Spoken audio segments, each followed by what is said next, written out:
Hello everyone and welcome to our very first YouTube video. Yeah. Yeah. Say yeah. It just wants crackers. So part of our YouTube series is that we are going to pick a monthly challenge that we are going to complete.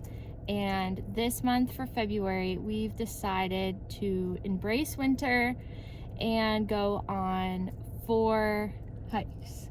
Hike a week. A hike a week. Yeah. So we are headed out for our first hike.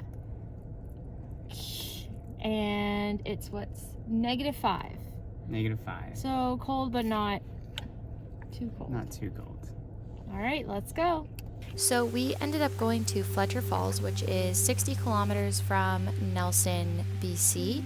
This hike is very accessible and actually has two trails to get to the bottom of the falls. There's also a very lovely beach that is sandy and rocky, perfect for summer swimming. This particular site is really great because you can actually canoe, kayak, or boat in, and then there are free campsites that you can actually stay overnight here on this in this recreational site, which is really cool. They also have a day use area with picnic tables, so you can enjoy lunch and have a snack. The overall hike is fairly easy going downhill. It's about 0.5 kilometers, and like I said, there are 2 different ways to get down and to get up. We've actually done this particular hike with a stroller, so it's very accessible as a family with small children. And during this time, it was a little icy, so we highly recommend that you wear crampons or spikes and just enjoy the views. This falls is particularly 50 feet high, and it's just so beautiful in any season. I am back. Mike is actually at work, and I just put the baby down for a nap. So I'm gonna try and share some more content with you here, and I'm not really sure how I should be coming on here with like introducing the next segment. What's up, guys? Hey, how's it going? I don't know, it feels awkward to me, but maybe it's just because it's our like first one. Anyway, I'm gonna chat with you about some travel toddler tips that we have kind of encountered, a little kitchen tip, also talking about Family Day, which is coming up in February. It's February 1st today, and it's so exciting that we are going into another month and getting ourselves closer to spring. I'm trying to embrace winter, but spring, summer, fall are just, mostly summer, are my months. Winter sucks the life out of you, literally sucks the life out of you. So I'm gonna talk about these tips, and I'm also making bread right now, so you're gonna come along for that journey as well. All right, so one thing that I really wanted to share, and I find this is something quite common, I'm gonna have to fix this, in the travel hacking with a family world. And so this might be a little like contrary to what everyone else shares. I'm going to share our personal experience and why we think this is a better way to go when traveling with a toddler. People will say online is to not bring your big stroller, only bring a smaller stroller. Meaning that you should only bring like an umbrella stroller or a stroller that can like fit into the stowing compartment. And I see the reasons. I totally get it. But I need to get a pan, so just give me a second. Got my pan. So I understand why everyone is so on the train of having a very compact, small stroller. There's some you can even like wear as a backpack. Like, it's wild what you can do to make a stroller really small and compact, which is all great. However, I will say that when you are traveling with a toddler, you just have a lot of stuff in general. And when we went to the East Coast, we had our diaper bag, my bag, a personal item, We even had to check bags because we were doing some filming and needed to have different like clothing options. Mike had his camera bag.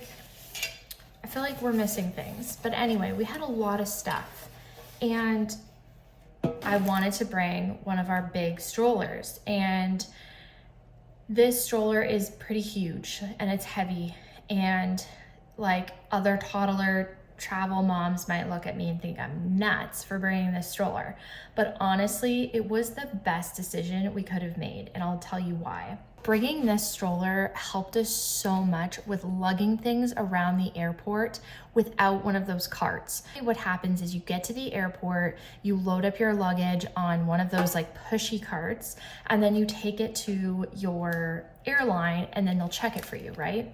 So we ended up doing that. We had 2 bags that needed to get checked, but then we also had the diaper bag, the camera bag, personal items, the laptop, all of that stuff. It's heavy and you get tired and then you get cranky and then you get hangry. When you get to security, you cannot bring one of those carts with you. So you're kind of left carrying everything by yourself, and it's just a lot. Once we got to the airport and we checked our bags and we had all of our other stuff, we just lugged it into the big stroller. And the nice thing about the stroller is that the seats can be adjusted. So we had the seat on the bottom most of the time, so Michael's camera bag could fit properly in it and safely and securely. And then I wore the diaper bag, and then we also had winter, so you need jackets, so then we just put them in the stroller. And honestly, it was the best decision we could have made, honestly.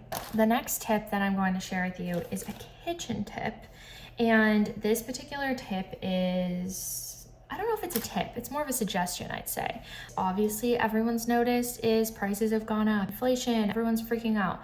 And so one of the ways you can cut cost is by making your own bread. I know this sounds like kind of scary and people are like, I don't want to do that. I don't have time. It's just cheaper to buy a loaf. Have you looked at the bread prices lately? It's nuts, literally nuts. So make your own bread. A bag of flour is like $10 to $12 and a big bag, and you can make that last a really long time. The easiest way to make bread, if you are like stuck on time, is through a bread machine. I don't have a bread machine. Before I was making just like regular white bread, and then I found out I was technically allergic to wheat, to gluten. But when I make my own bread, I don't feel disgusting after. I feel like my allergy kind of depends on the type of wheat and the type of bread that I'm eating. A lot of the bread that you buy in the grocery store has a lot of preservatives and extra things in it. And so when you make your bread at home, you actually know what's going inside of it. And it's like 6 ingredients or 5 ingredients, and it's super easy, super tasty, and it's gonna save you a lot of money. The only ingredients I put are flour, yeast, sugar, cane sugar, honey, and salt. And that's about it. And then if you want to get creative, you can add like spices, garlic, cinnamon, and raisin. You can get really, really creative with making your own bread. And there's so many recipes out there that are like easy 30-minute bread or easy no-knead bread. There are literally so many options for you. So this is a really great way to save money. Also, be feeding your family a more nourishing food because it's homemade and you actually know what's going in it. And then if you're like particular about organic, you could also get organic flour. Mind you though, organic flour works a little bit differently than regular flour. I would recommend that you look for an organic flour bread because I've experienced different results from using organic flour. I know everyone's like crazy about sourdough bread. I tried regular sourdough. I made my own sourdough starter and I made a few sourdoughs. And then Michael also started a gluten-free sourdough starter, which actually turned out amazing, but it takes forever to make sourdough. And even just the starter, I feel like this YouTube video is very like contrary to what everyone says, but that's fine. It's your personal experience. Take what you need, take what you don't need, or what you do need, or you know what I'm saying. Anywho, sourdough takes a long time. I'm sorry, it does. There's a lot of starter maintenance, and then figuring out your climate, and then also making the bread itself. So you need to have time. You do need to have time for sourdough. My experience is that sourdough does take time, and just understanding where you live and the climate. Our house is really drafty in the winter, and so sourdough is really hard for us. It's really, really hard for us in the wintertime. In the summer, we don't have air conditioning, so it thrives, But that's a very big learning curve. And when you're actually making the dough, that can also take time. It can take a couple days even if you want it like a long fermentation. If you have the time and you kind of want to explore different breads, highly recommend looking into sourdough. It is really fun to just like explore and try and see what works and what doesn't. But if you're in a rush and you just want homemade bread, there are so many easy recipes, and the next suggestion I would say is get a bread maker, because you can make it in the machine and let it rise, and you just press a button and it's super easy. I don't do that, so I still like manage to make good bread. I'm on my second rise right now. This bread, it takes like 5 minutes to like let the yeast rise, mixing in the flour, kneading it. Then you let it rise for 45 minutes in a bowl, and then you separate it and you put it in the pan, and then you let it rise for another 45 minutes, and then you cook it for 28 minutes. That might sound like a lot of time to somebody, but if you're at home, you just are waiting 45 minutes. So you can be doing things, and then you just come back to it, put it in the pan, which takes 2 minutes, and then you just set another timer for 45 minutes. So that's super easy. I just find sourdough really finicky, if that makes sense. Maybe it's not necessarily a timing situation. I believe that you can make time for anything if you like want to. It's kind of like a choice, but I do find it very finicky. So if you don't want a finicky bread recipe, just make like a white bread or like a whole wheat bread. So yeah, that is my kitchen tip for you. Family Day is coming up in February. If you are in Canada, you know what I'm talking about. It is a holiday on a Monday, and it's to encourage people to spend time with their family, and it just gives you a day off. I know there's this like world out there of people who say you can travel full time, quit your job and travel now, and it's like this huge thing, right? And that's great, and that is like our goal. Like, we totally want to do that. But sometimes you gotta go to work.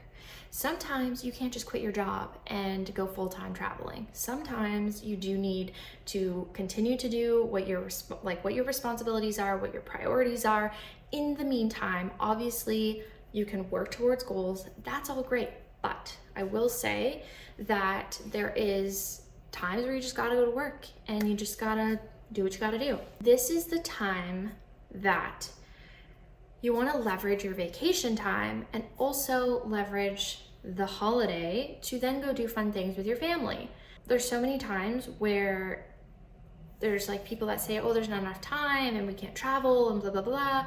But if you do work a full-time job and you do get vacation hours or days or whatever, using the holidays or working around the holiday time is a really great way to take time off and go travel. Mind you, I'm not against those who quit their jobs and go work full time, but there's some of us out here that are just not prepared to do that, who have other financial goals. Like, eventually we want to buy a house and do all these things, and so we are prioritizing certain things that we're doing, which is all great, and eventually it may come to that. All I'm saying is, when there is these types of holidays, leverage them so you can go out and enjoy your time with your family. This is a really good thing to think about for the rest of the year. So if there are holidays that you want to leverage, then take that time off now. Then you can also start putting money aside to help you go on these little mini adventures that you want to go on. If you can travel full time, and that's all great, but for majority of people who are working a full-time job, it's totally possible to still travel during the year. So just thought I'd share that, because I think we just think vacation or travel needs to be like either full-time or just for 2 weeks, but it doesn't necessarily need to be that way. So that is my other suggestion. We are gonna be launching in our newsletter a bunch more tips for Family Day over the next 2 weeks. So make sure to join our newsletter. I will have the link below in our description. And then make sure to subscribe to our channel. We are very new to YouTube. I mean, we started in 2019 and like had a blast.